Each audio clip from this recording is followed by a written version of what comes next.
Hey folks, it's Billy Mahan here from billymahan.ie. Put together a quick video for you on lead generation. More specifically, I'm going to cover classic print advertising mistakes to avoid. Okay, so what I've done is I've put a couple of example ads up here. I'm going to talk you through them. So let's get started. Typically, when small medium-sized businesses decide to put a print ad in the newspaper, magazine, wherever it is, they're kind of wondering, how do we lay the ad out? Okay, and of course, they want to get the best results that they can with the ad. So what they do is they look to successful companies to see how they produce their advertising. All right, and usually the types of businesses that come to mind: big businesses, successful businesses, FedEx, Google, Microsoft, Dell, Domino's, companies like that come to mind. So small medium-sized business owners, look at what they're doing and see, can we emulate that? And they put together their ads based on that type of thinking. Okay, so what I'm going to tell you here now may come as a shock and may not like what I've got to say, but you know what? That's a major mistake if you're a small to medium-sized business and you're running ads like that. Okay, and it's the difference between what we call institutional type ads, i.e., big business ads, versus direct response ads that small and medium-sized businesses should be engaged in.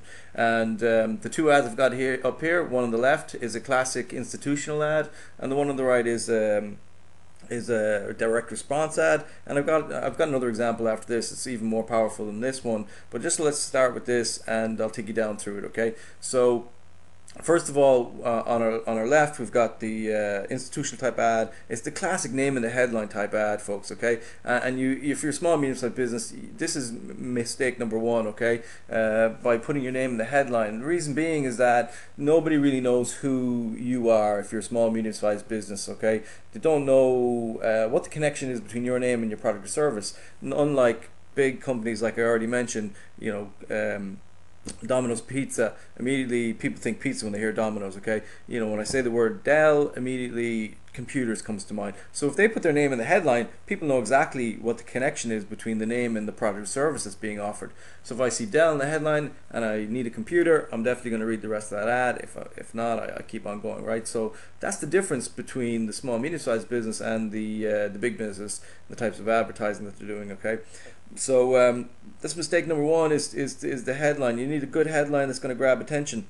And if you think about it, we read advertising very much the same way as we read newspaper articles. And if you're leafing through a newspaper article, it's usually the headline that grabs your attention. Something about the headline, some word in it, something specific about it that got you to stop and continue reading on down through the ad or the article. Okay, and it's the same with your advertising. You need a good strong headline. 10 out of 10 for the headline. If you don't have a good headline, it doesn't matter how good the rest of the ad is, because you know what, it's probably not going to get read.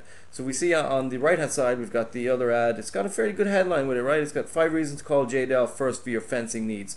So it talks directly to those who are out there looking for some fencing to be done. And it's intriguing as well. It's 5 reasons why. And you're wondering, well, what are these 5 reasons why I should call? So that gets you to read on down further into the ad, And the next thing is the name of the headline is one of the major mistakes. The other one is not setting the ad up properly as a whole, and that's using the ADA format. Okay, and the ADA format stands for first A is attention, second is interest, third D is the desire, and the final A, which is action, or the call to action. Okay, and if you don't have your ad set up like this, you're probably not going to reach the maximum potential that your ad has in terms of effectiveness. Okay, so if we go back again, we just have a look. We've talked about the headline. That's the attention bit, the A. The next bit is the interest. And the first ad doesn't really have an interest bit in it, whereas the second one does. It's got these 5 reasons, so it states the 5 reasons.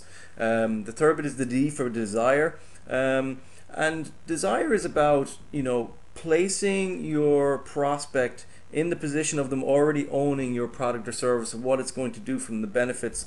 And that can be done through language, descriptive language, or it can be done through a picture as well. I mean, if they can see the picture of the product or service in these, so they both have pictures in them, which is okay. And that can build desire by seeing something, making it more real, builds desire. And finally, the third bit is the A, which is the call to action. Call this number now, limited offer, things like that is the call to action. Now, both these ads don't have a very strong call to action, and the reason is that these were both taken out of Golden Pages, and you can't be very specific in golden pages because you can't change the ad from week to week or month to month.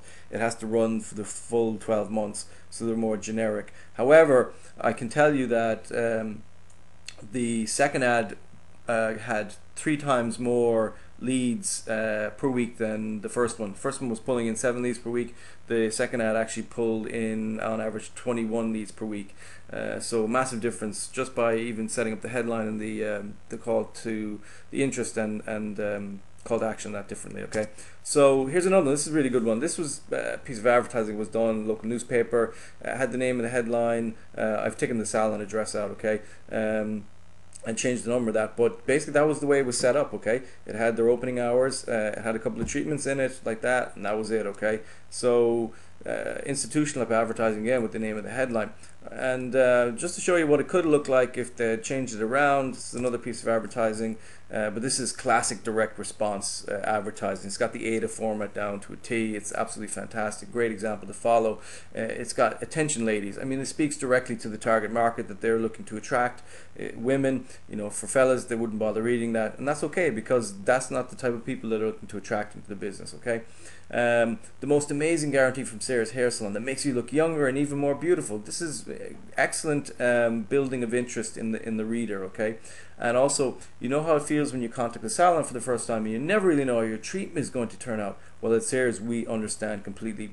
Building interest and desire as well, and empathy in there as well. Okay, so really merging. We're going from the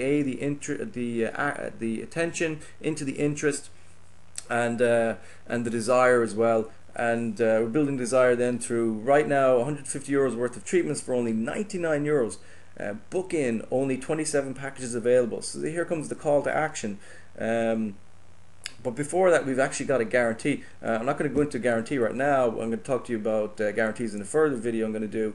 But it moves in, gives a guarantee. If they're not completely happy, they'll refund the money and book them into for similar treatment at another salon. And then call now on 555-9854. Okay, so it's got all the elements. Call to action. Out at the bottom is very strong, which is the second most important part of the ad. Of course, the first most important part is the headline, is the attention. 10 out of 10 for that. 5 out of 10 for the call to action if we're rated on a scale of 1 to 10. And the body copy doesn't make as much difference. Okay, so that's it, folks. Thanks very much for listening. Hopefully you've got some good tips out of that. It's going to give you the opportunity to set your ads up for maximum potential.